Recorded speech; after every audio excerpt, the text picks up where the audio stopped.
Good evening. നമ്മളിവിടെ പഠിക്കാൻ പോകുന്നത് സന്തുലനാവസ്ഥയും മർദ്ദവും എന്ന് വെച്ച് കഴിഞ്ഞാൽ പരീക്ഷയ്ക്ക് ലേ ഷാറ്റ്ലിയർ തത്വവുമായി ബന്ധപ്പെട്ട ചോദ്യങ്ങൾ വന്നു കഴിഞ്ഞാൽ അതിലൊരു ചോദിക്കാൻ സാധ്യതയുള്ള ഒന്നാണ് സന്തുലനാവസ്ഥയെ മർദ്ദം എങ്ങനെ സ്വാധീനിക്കുന്നു, അല്ലെങ്കിൽ മർദ്ദവും രാസസന്തുലനവും തമ്മിലുള്ള ബന്ധമെന്ത്, അല്ലെങ്കിൽ ഹേബർ പ്രക്രിയയിൽ കൂടുതൽ അമോണിയ എങ്ങനെ ലഭിക്കും, അല്ലെങ്കിൽ സമ്പർക്ക പ്രക്രിയയിൽ കൂടുതൽ സൾഫർ ട്രയോക്സൈഡ് എങ്ങനെ ലഭിക്കും, ഇതിൻ്റെയൊക്കെ ഉത്തരങ്ങൾ നോക്കാം. ഓക്കെ, അപ്പോൾ ആദ്യം ഇവിടെ നോക്കുക. N2 + 3H2 gives 2NH3 + താപം. ഈ ഇക്വേഷൻ ഏതുമായി ബന്ധപ്പെട്ടാണ്? ഹേബർ പ്രക്രിയയുമായി ബന്ധപ്പെട്ടതാണ്. അതായത് നൈട്രജനും ഹൈഡ്രജനും ചേർന്നാൽ അമോണിയ ഉണ്ടാകുന്നു. ഇപ്പോൾ ഇവിടെ ഒരു പ്രത്യേകത നോക്കാം. താഴെ എഴുതിയത് ഒരു N2 ആണ്. ഒരു N2 എന്നുള്ളതിനെയാണ് ഞാൻ എങ്ങനെ കാണിച്ചിരിക്കുന്നത്? 1 മോൾ, 1 മോൾ.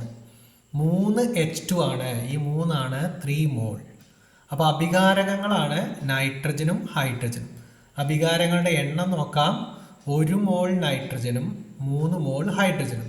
അപ്പോൾ ആകെ അഭികാരങ്ങളുടെ എണ്ണം 1 + 3 = 4 മോൾ. അപ്പോൾ അഭികാരകങ്ങളുടെ ആകെ എണ്ണം എത്രയാണ്? 4 മോൾ. ക്ലിയർ അല്ലേ? ഈ 4 മോൾ എന്ന് പറഞ്ഞാൽ നൈട്രജനും ഹൈഡ്രജനും ചേർന്നാൽ 4 മോൾ ഉണ്ട്. അതാണ് അതിൻ്റെ അർത്ഥം. ഇനി നൈട്രജനും ഹൈഡ്രജനും ചേർന്നിട്ട് അമോണിയ ഉണ്ടാകുമ്പോൾ അമോണിയ എത്ര മോൾ കിട്ടുന്നുണ്ട്? 2 മോൾ. അപ്പോൾ 2 എന്നുള്ളത് ഈ 2 കേട്ടോ. ഈ 2 ഇവിടെ എഴുതിയിരിക്കുന്നത്. അപ്പോൾ 2 മോൾ അമോണിയ. അപ്പോൾ ഇവിടുന്ന് എന്ത് മനസ്സിലാക്കാം? 4 മോൾ അഭികാരകം പ്രവർത്തിച്ചു കഴിഞ്ഞാൽ 2 മോൾ ഉൽപ്പന്നം കിട്ടും. ഉൽപ്പന്നം എന്ന് പറയുന്നത് അമോണിയാണ് കേട്ടോ. അപ്പോൾ നൈട്രജനും ഹൈഡ്രജനും കൂടിയിട്ട് 4 മോൾ ഉണ്ട്. അത് പ്രവർത്തിച്ചു കഴിഞ്ഞാൽ 2 മോൾ അമോണിയ കിട്ടും. ക്ലിയർ അല്ലേ? ഇനി നൈട്രജനും ഹൈഡ്രജനും ചേർന്ന് അമോണിയ ഉണ്ടാകുന്ന രാസപ്രവർത്തനത്തിനെയാണ് നമ്മൾ എന്ത് പേര് പറയുക? പുരോപ്രവർത്തനം. അതായത് അഭികാരകങ്ങൾ ഉൽപ്പന്നങ്ങളായി മാറുന്ന പ്രവർത്തനത്തെയാണ് എന്ത് പേര് പറയുക? പുരോപ്രവർത്തനം. അപ്പോൾ ഇവിടെ നോക്കാം. പുരോപ്രവർത്തനം നടക്കുമ്പോൾ 4 മോൾ എന്നുള്ളത് എത്രയായിട്ട് കുറയുന്നു? 2 മോളായിട്ട് കുറയുന്നു. എന്ന് പറഞ്ഞാൽ തന്മാത്രകളുടെ എണ്ണം കുറയുന്നു. നൈട്രജനും ഹൈഡ്രജനും ചേർന്ന് അമോണിയ ഉണ്ടാകുമ്പോൾ തന്മാത്രകളുടെ എണ്ണം 4 മോളിൽ നിന്ന് എത്രയായിട്ട് കുറയുന്നു? 2 മോൾ. ഇത്രയും ക്ലിയർ അല്ലേ? ഇനിയാണ് ചോദ്യം. മർദ്ദം കൂടുമ്പോൾ ഇവിടെ എന്താണ് സംഭവിക്കുന്നത്? ഈ കൂടുന്നു എന്നുള്ളതിനാണ് മുകളിലേക്ക് ആരോ കേട്ടോ.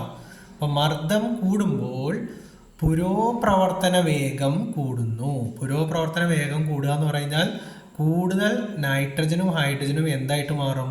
അമോണിയ ആയിട്ട് മാറും. എന്ന് പറഞ്ഞാൽ കൂടുതൽ അമോണിയ ഉണ്ടാകും. അപ്പോൾ ഇവിടെ ഹേബർ പ്രക്രിയയിൽ മർദ്ദം കൂടുമ്പോൾ പുരോപ്രവർത്തന വേഗം കൂടുന്നു, കൂടുതൽ അമോണിയ ഉണ്ടാകുന്നു.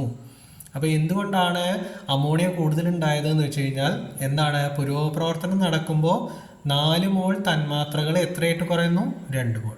അപ്പോൾ ശ്രദ്ധിക്കുക, ഉൽപ്പന്നങ്ങളുടെ എണ്ണം കുറവും അഭികാരകങ്ങളുടെ എണ്ണം കൂടുതലുമാണെങ്കിൽ മർദ്ദം കൂടുമ്പോൾ എപ്പോഴും ഏത് പ്രവർത്തനമാണ് വേഗത്തിൽ നടക്കുക? പുരോപ്രവർത്തന വേഗമാണ് കൂടുക. ക്ലിയർ അല്ലേ? ഇനി ഇപ്പുറത്തൊരു ചോദ്യം കാണാം ബോക്സിൽ. ഹൈഡ്രജനും അയോഡിനും ചേർന്ന് ഹൈഡ്രജൻ അയോഡൈഡ് ഉണ്ടാവുന്നു. അവിടെ ഒന്ന് നോക്കാം. 1 H2 അതാണ് 1 മോൾ. 1 I2 അതാണ് 1 മോൾ. അപ്പോൾ അഭികാരങ്ങളുടെ എണ്ണം 1 + 1 = 2. അപ്പോൾ 2 മോളാണ് അഭികാരകം. ഇത് രണ്ടും പ്രവർത്തിച്ച് കഴിഞ്ഞാൽ 2 HI ഉണ്ടാകുന്നു, ഹൈഡ്രജൻ അയോഡൈഡ്. അപ്പോൾ ഈ 2 ഇത്. അപ്പോൾ ഉൽപ്പന്നത്തിൻ്റെ എണ്ണം എത്രയാണ്? 2 മോൾ. അപ്പോൾ ഇവിടെ നോക്കുക, അഭികാരകങ്ങളുടെ എണ്ണം 2 മോളാണ്, ഉൽപ്പന്നത്തിൻ്റെ എണ്ണവും 2 മോളാണ്. എന്ന് പറഞ്ഞാൽ അഭികാരങ്ങളുടെ എണ്ണവും ഉൽപ്പന്നത്തിൻ്റെ എണ്ണവും തുല്യമാണ്. അങ്ങനെ വന്നു കഴിഞ്ഞാൽ അവിടെ എന്തിന് സ്വാധീനമില്ല? മർദ്ദത്തിന് സ്വാധീനം ഇല്ല. അപ്പോൾ അഭികാരങ്ങളുടെ എണ്ണവും ഉൽപ്പന്നങ്ങളുടെ എണ്ണവും തുല്യമായി കഴിഞ്ഞാൽ അവിടെ എന്തിന് സ്വാധീനമില്ല? മർദ്ദത്തിന് സ്വാധീനം ഇല്ല. ഓക്കെ, ഇനി വേറൊരു എക്സാമ്പിൾ നോക്കാം. 2 SO2 + O2 gives 2 SO3. Clear അല്ലേ? ഇത് സമ്പർക്ക പ്രക്രിയയിലെ സൾഫ്യൂരിക് ആസിഡിൻ്റെ വ്യാവസായിക നിർമ്മാണത്തിലെ 2ാമത്തെ സ്റ്റെപ്പാണ്. ഓക്കെ, അപ്പോൾ ഇവിടെ നോക്കുക. 2 SO2 അതാണ് 2 മോൾ. 1O2 അതാണ് 1 മോൾ. അപ്പോൾ അഭികാരങ്ങളുടെ എണ്ണം എത്രയാണ്? 2 + 1 3. അപ്പോൾ അഭികാരങ്ങളുടെ എണ്ണം 3 മോൾ. 3 മോൾ അഭികാരങ്ങൾ എത്ര മോൾ ഉൽപ്പന്നമായിട്ട് മാറുന്നു? നോക്കണ്ട, 2SO2, ഈ 2 ഇവിടെ. അപ്പോൾ 2 മോൾ. അപ്പോൾ 3 മോൾ അഭികാരകം, 2 മോൾ ഉൽപ്പന്നം. അപ്പോഴെന്താണ് സംഭവിക്കുന്നത്? പുരോപ്രവർത്തനം നടക്കുമ്പോൾ ആ തന്മാത്രകളുടെ എണ്ണം കുറയുന്നു. അപ്പോൾ തന്മാത്രയുടെ എണ്ണം കുറഞ്ഞു കഴിഞ്ഞാൽ നേരത്തെ പറഞ്ഞ പോലെ തന്നെ മർദ്ദം കൂടുമ്പോൾ പുരോപ്രവർത്തന വേഗം കൂടുന്നു. അപ്പോൾ നമുക്ക് എങ്ങനെ പറയാം? മർദ്ദം കൂടുമ്പോൾ പുരോപ്രവർത്തന വേഗം കൂടും. ഏതിൽ? ഹേബർ പ്രക്രിയയിൽ കൂടുതൽ അമോണിയ ഉണ്ടാവും. മർദ്ദം കൂടുമ്പോൾ പുരോപ്രവർത്തന വേഗം കൂടും. സമ്പർക്ക പ്രക്രിയയിൽ കൂടുതൽ SO3 ഉണ്ടാകും. ഇനി ഇവിടെയാണെങ്കിലോ മർദ്ദം കൂട്ടിയിട്ടും കാര്യമില്ല, കുറച്ചിട്ടും കാര്യമില്ല, അവിടെ സ്വാധീനമില്ല. അതിൻ്റെ കാരണം എന്താണ്?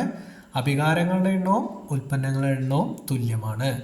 അപ്പോൾ അഭികാരങ്ങളുടെ എണ്ണം ഉൽപ്പന്നത്തിൻ്റെ എണ്ണത്തിനേക്കാൾ കൂടുതലാണെങ്കിൽ, അഭികാരകം കൂടുതലും ഉൽപ്പന്നം കുറവുമാണെങ്കിൽ എപ്പോഴും ഓർത്തു വയ്ക്കുക, മർദ്ദം കൂടുമ്പോൾ പുരോപ്രവർത്തന വേഗം കൂടുന്നു. ഓക്കെ.